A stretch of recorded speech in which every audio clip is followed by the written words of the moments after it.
Today, we'll be learning about Shadow Spiders, one of the creepiest SCPs ever created. An SCP Foundation Here we doctor go. wearing a hazmat suit is escorted by 2 guards through the secure facility. They stop in front of a large, sealed door, and one of the guards scans his security card. There's an audible hiss as the door slides open. The doctor nervously looks to the guard, who motions him inside. They certainly won't be joining him. The doctor steps into the small airlock, and the door snaps shut. A complicated locking mechanism seals the door behind him. He's truly locked in. The reverse process then begins on the locked door in front of him. It finishes, and the door opens, revealing a room with bright lights that briefly blind the doctor. As his eyes adjust, he can see that the entire room is white and bathed in an intense light.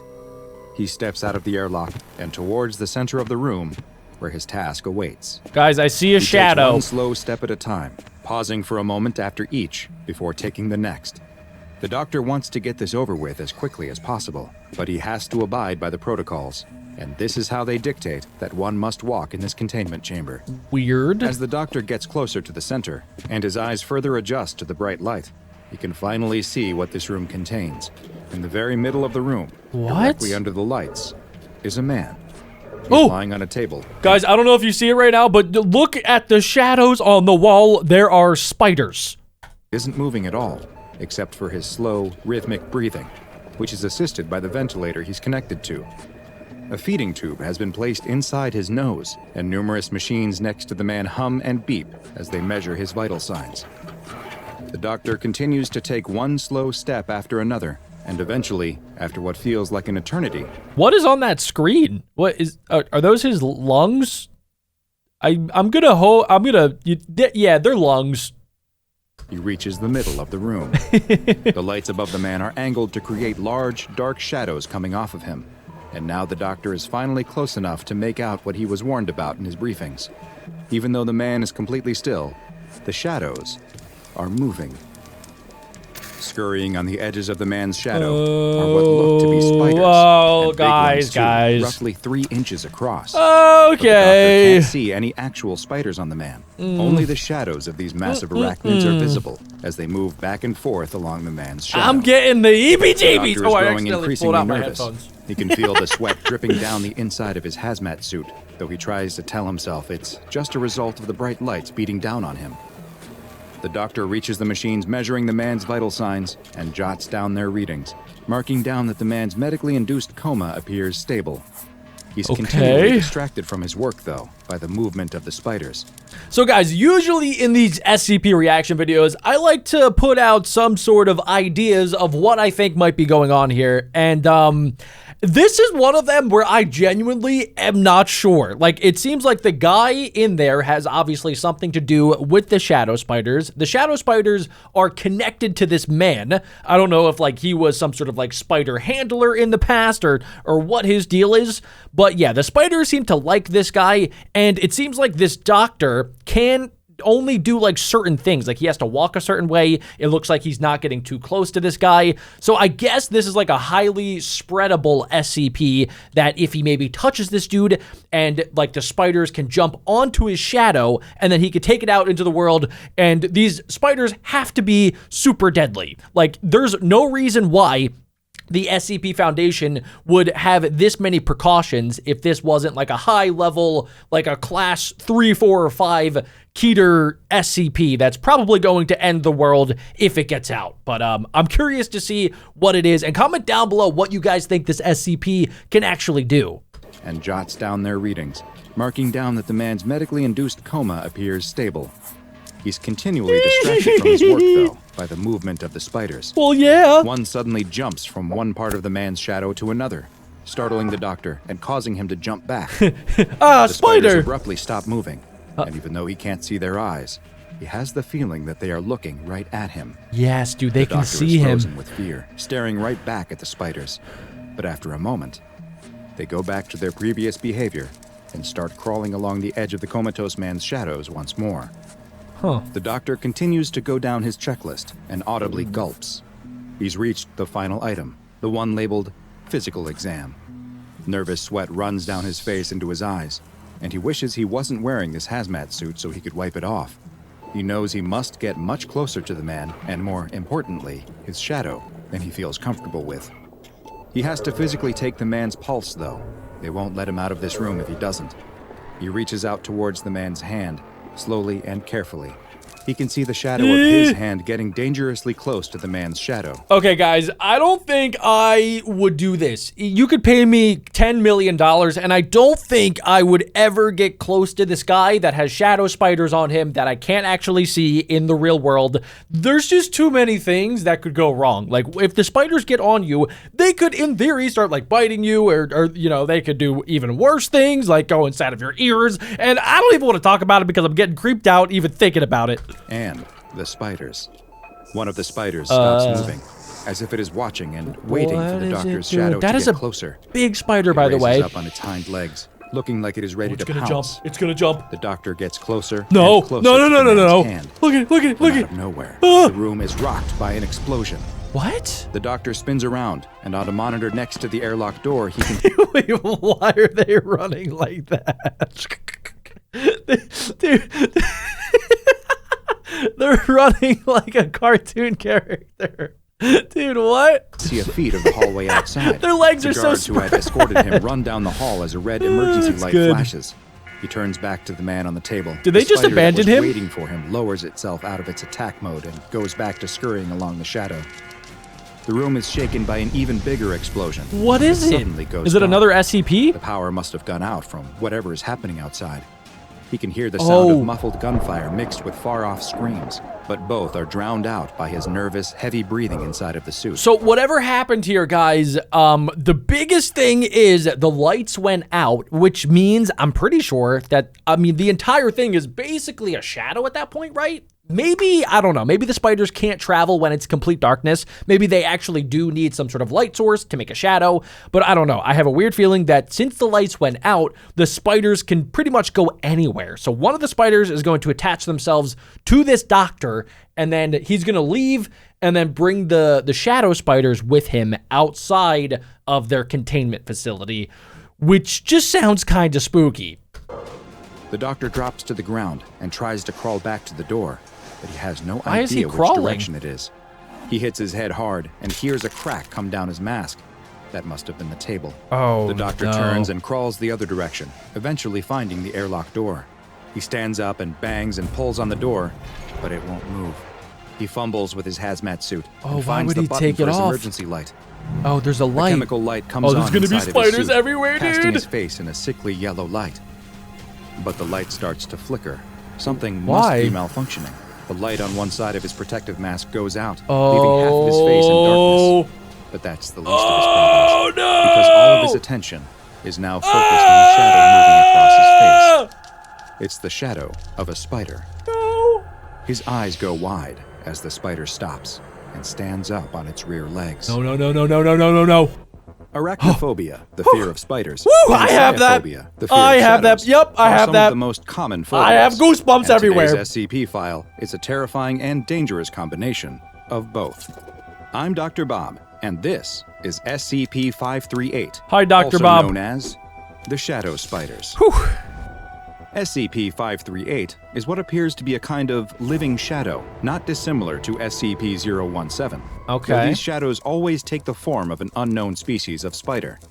These anomalous arachnids seek out the shadows cast by other living objects, attaching themselves to the edge of the living creature's shadow in such a way that their own shadows aren't obscured. Guys, this is so creepy. It combines two of my worst nightmares. The dark, shadows and it being nighttime, and spiders. Spiders are so creepy. I mean, I get that some spiders are good, but like, dude, the fact that it has 8 legs and some of them are hairy and they can like bite you and some of them are super poisonous. I don't know. I definitely have arachnophobia, and this is literally just like watching this video thinking that obviously it's not real.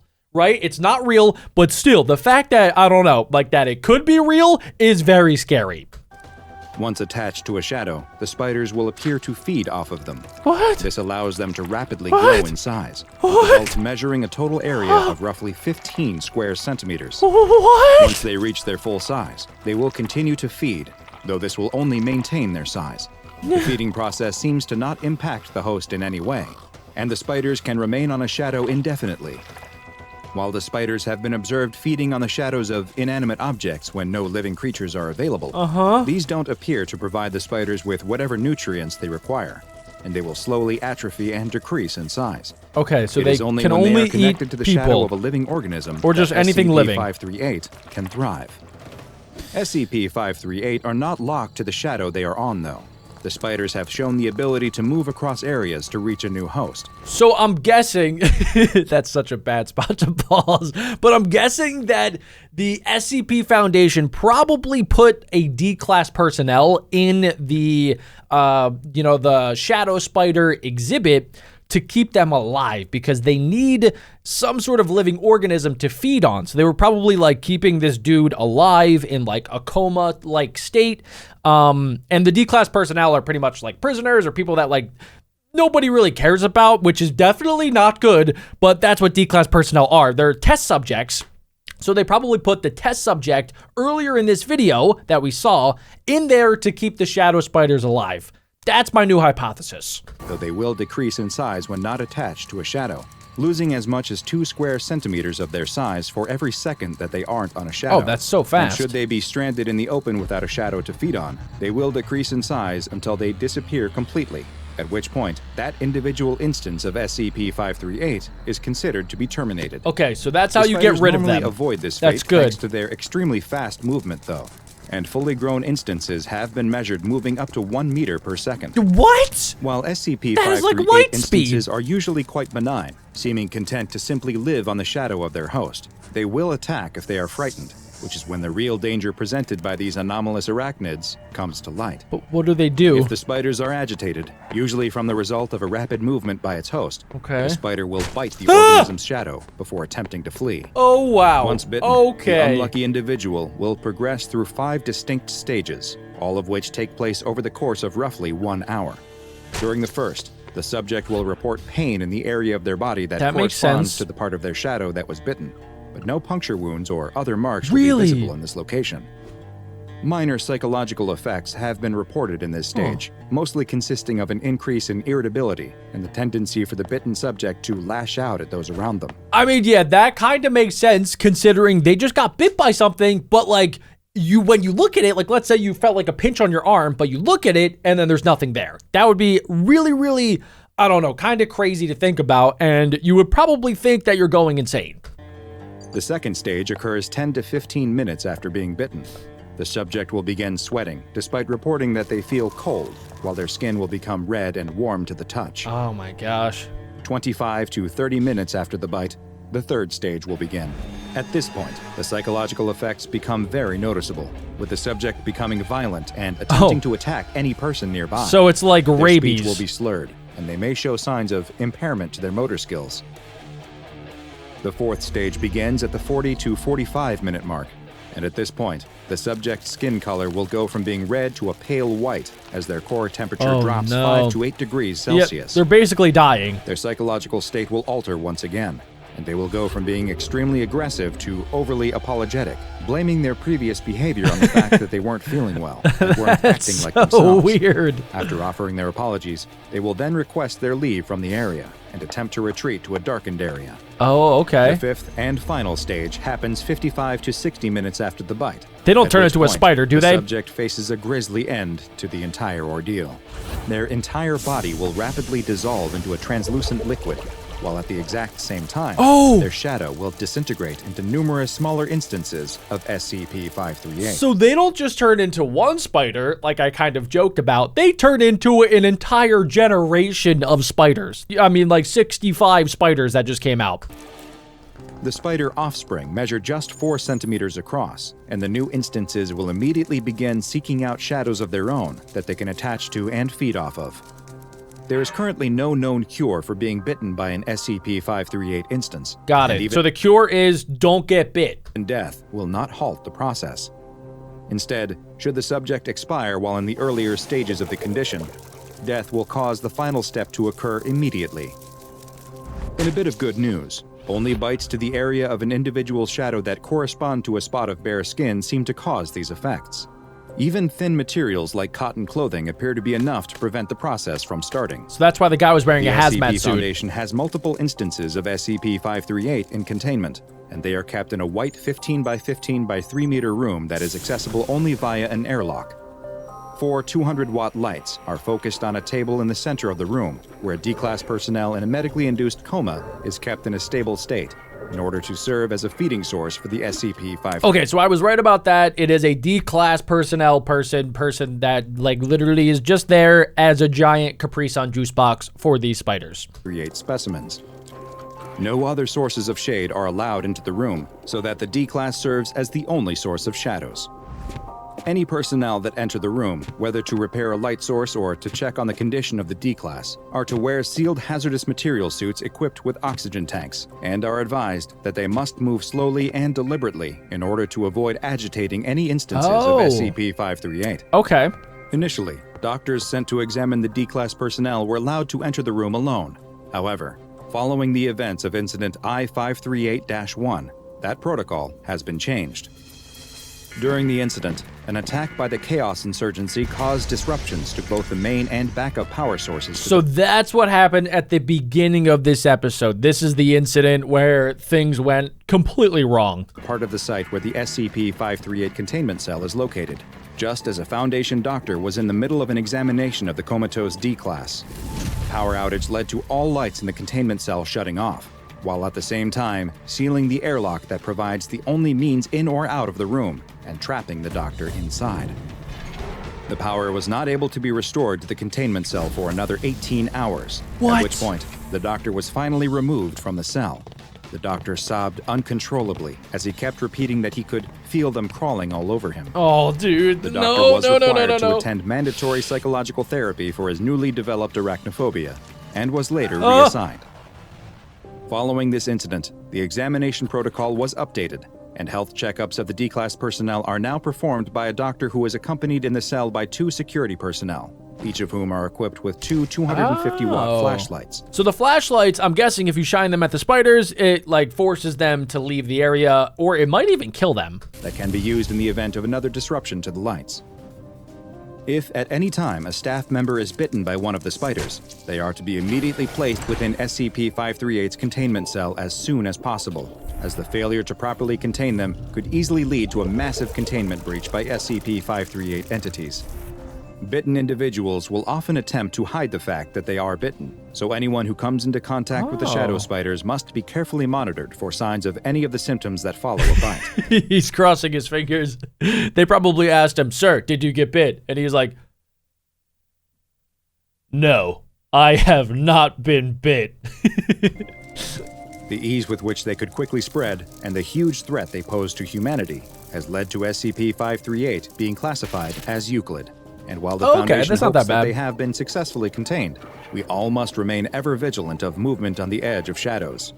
Should you spot something, don't take any chances. Your future non-liquefied body will thank you for it. Well, ladies and gentlemen, that is the creepiest SCP I think I've ever learned about.